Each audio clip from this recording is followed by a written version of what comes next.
ഗാസയിൽ നിലവിൽ ഹമാസിൻ്റെ അവസ്ഥ എന്താണ്? 2 വർഷത്തെ സംഘർഷം ഹമാസിൻ്റെ ശക്തി ചോർത്തിയിട്ടുണ്ടോ?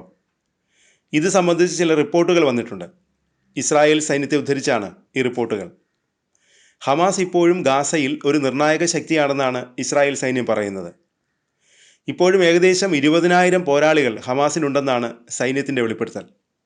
ഇസ്രായേലിലേക്ക് ആക്രമണം നടത്താൻ ശേഷിയുള്ള 100 കണക്കിന് റോക്കറ്റുകളും ഹമാസിനുണ്ട്.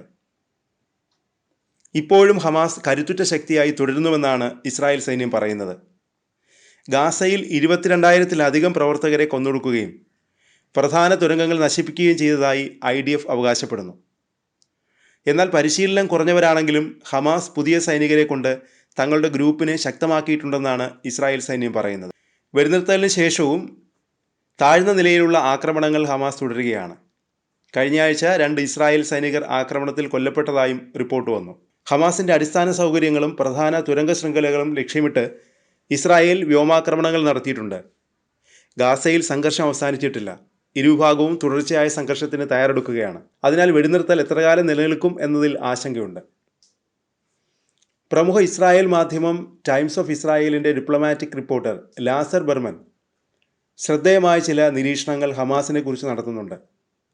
കഴിഞ്ഞയാഴ്ച ഇസ്രായേൽ പാർലമെൻറ്റായ നെസറ്റിൽ US പ്രസിഡന്റ് ട്രംപ് പറഞ്ഞത്, ഇസ്രായേൽ നേതാക്കളോട് പറഞ്ഞത്, ഗാസയിൽ നിങ്ങൾ വിജയിച്ചു എന്നാണ്.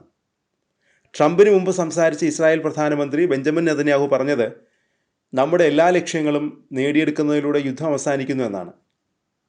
പക്ഷേ ഈ അവകാശവാദങ്ങളിൽ ചില പ്രശ്നങ്ങളുണ്ടെന്നാണ് ലാസർ ബർമൻ പറയുന്നത്. ട്രംപിൻ്റെ 20 ദിന പദ്ധതി പൂർണ്ണമായി നടപ്പിലാക്കുകയാണെങ്കിൽ ഇസ്രായേലിന് വിജയം ലഭിക്കും. കൂടാതെ ഗാസ ഭരിക്കാനുള്ള ഹമാസിൻ്റെ ഏതൊരു പദ്ധതിക്കും വരും ദിവസങ്ങളിൽ മാരകമായ ഒരു തിരിച്ചടിയുമാകും അത്. എന്നാൽ അത് പൂർണ്ണമായി നടപ്പിലാക്കാൻ ഇതുവരെ കഴിഞ്ഞിട്ടില്ല. 20 വ്യവസ്ഥകളിൽ 2 മാത്രമേ പൂർണ്ണമായി നടപ്പിലാക്കിയിട്ടുള്ളൂ. പകരം ആയിരക്കണക്കിന് പലസ്തീൻ തടവുകാരെ അവർ മോചിപ്പിക്കുകയും ഗാസക്കാരെ കുടിയേറാൻ പ്രേരിപ്പിക്കുന്ന എല്ലാ പദ്ധതികളും ഇസ്രായേലിന് ഉപേക്ഷിക്കേണ്ടിയും വന്നു.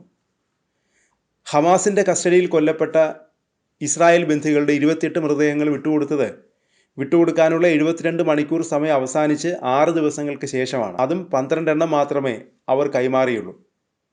ഹമാസ് കരാർ ലംഘനം നടത്തിയാൽ യുദ്ധത്തിലേക്ക് മടങ്ങാനുള്ള പദ്ധതികൾ തയ്യാറാക്കാൻ ഇസ്രായേൽ പ്രതിരോധ മന്ത്രി ഇസ്രായേൽ കാറ്റ്സ് IDFന് നിർദ്ദേശം നൽകി.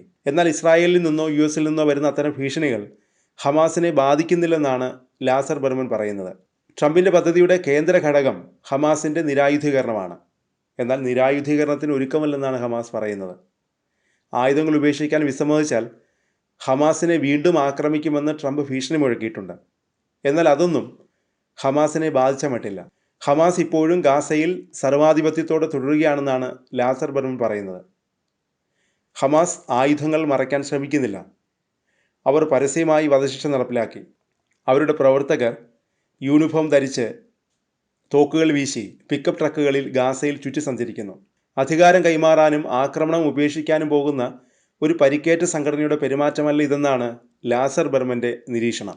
റാഫയിൽ ഇസ്രായേൽ സൈനികർക്ക് നേരെ ഹമാസ് നടത്തിയ മാരകമായ ആക്രമണം ഇതുമായി കൂട്ടിവായിക്കണമെന്നും അദ്ദേഹം പറയുന്നു. ഈ നിരീക്ഷണങ്ങൾക്ക് പിന്നാലെയാണ് വെളിപ്പെടുത്തലുമായി ഇസ്രായേൽ സൈന്യം തന്നെ എത്തിയിരിക്കുന്നത്.